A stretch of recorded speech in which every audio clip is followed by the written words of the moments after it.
What is up, guys? My name is Iceberg of Iceberg's Gaming here with the great new tips and tricks video for you all today. Today I'm going to be talking about elemental damage in Borderlands 2. I'm specifically going to talk about the three basic damages, that is fire, shock, and corrosive. I'm going to tell you guys some stuff you probably didn't know, some tips and tricks when to use these kinds of elemental guns, and how to get them. If this sounds interesting to you, please stick around. I'm sure you will not be disappointed.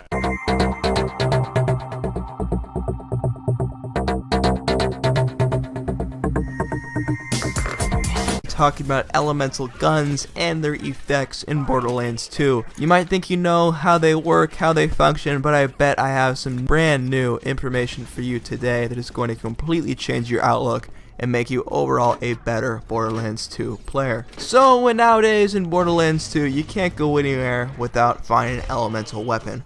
And the three most common elemental weapons are generally fire, shock, and corrosive. So those are the ones I wanted to cover in this first video. In future videos to come, there will be one talking about slag and explosive. But enough about those. We're not here to talk about those today. We're here to talk about the three core elemental damages in Borderlands 2. So without further ado, let's get into it. We are going to start with the simplest and most common effect in Borderlands 2. Yes, you guessed it, fire. So what makes fire so great? What makes it the standard? Well, fire is super effective against flesh. So that means if your enemy has flesh, with a few exceptions that I'll go over in a second, your fire damage is going to be super effective. You're going to do way more damage. It's very similar to a critical hit, and that is going to do more damage against flesh enemies. However, there are a few flesh enemies that are not going to do very much damage because they resist fire damage. Some examples of those are burning psychos or pyro nomads. Anything that deals with fire, you can be pretty sure it is going to resist that fire damage. So what does resisting the fire damage mean? Well, that is very much like shooting an enemy in its most armored spot. It does very little damage, it will do some damage, and you have little to no chance of lighting them on fire. So if any of your enemies are resisting fire, you're going to want to switch to a more appropriate gun. Whether that be just a standard gun or shock, corrosive, slag, explosive, etc. So another great thing about fire is how long it lasts on the enemy, and more importantly that it stacks. So with that being said, what does stacking mean? Well, if you have a gun that has a very high chance of lighting someone on fire, and you shoot them several times, you pelt them, they're going to be on fire for a long period of time and deal a lot of damage. So how long is this? Well, that's a great question with an even better answer. Fire damage will last for exactly 5 seconds. Now this means that the bullet actually needs to affect him, like fire damage does. So that's a little bit confusing, it's very difficult to wrap your head around, so I have a very simple way of figuring this out. If you look at each individual gun, it is going to tell you what the percentage is to cause shock, cause fire, cause corrosive. If this percentage is very high, you're going to have a very high damage of lighting them on fire. So if you have a very high likelihood gun, and it does a lot of damage, you're going to do a lot of fire damage a lot of the time. So if that didn't make sense to you, that is completely fine. Just remember this, if the percentage is high, shoot them a lot, you're going to do a lot of damage, you're going to kill them. That's basically the core fundamentals, but if you guys want to get cutesy tootsy on me, you can definitely just calculate all this stuff and turn this into a way more complicated game than it needs to be. So I think I just exhausted fire. I thought that was a pretty good pun. I thought of that on the spot. Okay, maybe it wasn't that funny. Anyway, moving on to shock. Shock is another very core fundamental in Borderlands 2. Why is it so important? Well, it is super effective against shielded enemies.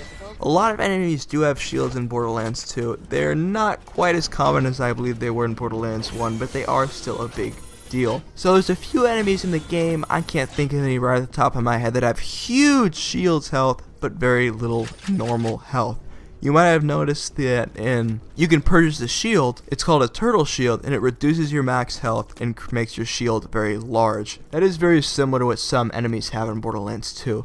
So to completely capitalize on this, you're going to want to use the shock. elemental effect. So shock isn't just good for shields though. It's going to do twice as much damage against shield and actually 2.5 if you're playing through your second time. However, it also does a normal amount against flesh enemies. So that means you can switch to your fire gun, but you really don't have to. It's still going to do a lot of damage. They're not going to resist your shock. However, there are a few things that do resist shock. I believe ion loaders are one of them. Those are the robots that have the giant, they can create giant force fields. They're very electrically looking. They look like a giant power cord. But anyway, that's not the point. Another great thing about shock is against stalkers. Stalkers are these very small, very nimble little dragon bug kind of creatures, and they have cloaking abilities. Now when their shield is gone, they can no longer cloak. So if you can use your shotgun to take out their shield quickly, then you can use their fire gun to just finish them off and you'll be able to see them. Another thing to note about shock, it does have one large drawback. Shock, like fire, can have a lasting effect. Yeah, you guys might remember that fire can last for 5 seconds on each enemy. Well, shock can only last for 2, which still is nice versus a normal gun. However, it's not nearly as effective as fire because it only lasts for 2 seconds instead of fire's 5. But it's still a very good use, the best use actually, against shields. So that about concludes it for shocks. We're going to move on to our final core elemental effect, and that is the good old corrosive. Corrosive in this game has made a huge rise due to the increase of robots. If you guys haven't figured this out already, robots are highly susceptible to corrosive damage. So let's first talk about the worst part about corrosive. It's that it sucks against things that are not armored. Against shields, it's going to do even less damage. Against base health, it's going to do around half damage. And against normal shields, it is going to do around a quarter damage. That is not much at all. Definitely, if you're facing a shielded enemy, you're going to not want to use that corrosive. Use your shock, use your fire, use something else, but do not use corrosive. You want to use corrosive when you're trying to kill those heavily armored individuals. But corrosive does have another amazing characteristic that none of the other traits have. I've been talking about these effect lengths quite repeatedly because they're very important.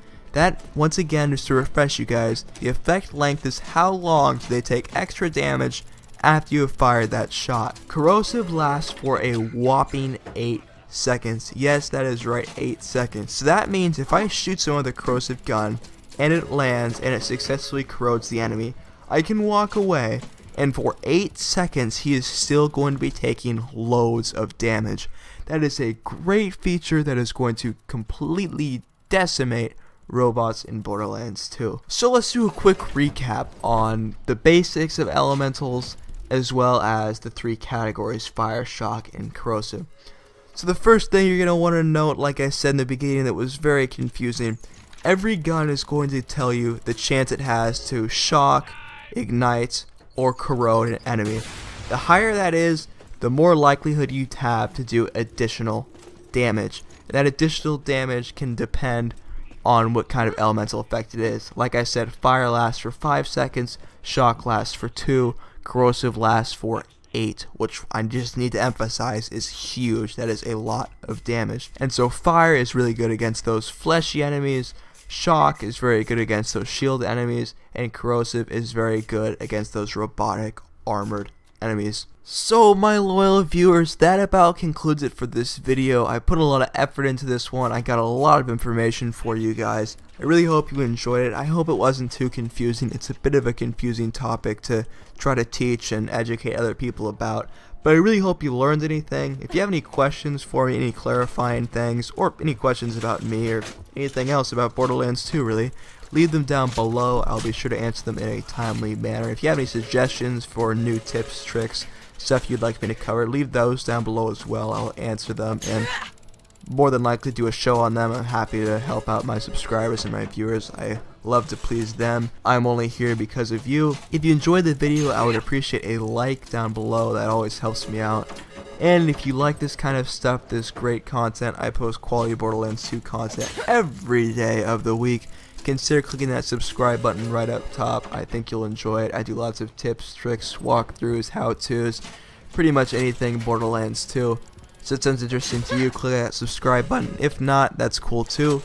But once again, guys, thank you so very much for watching. Have a great day.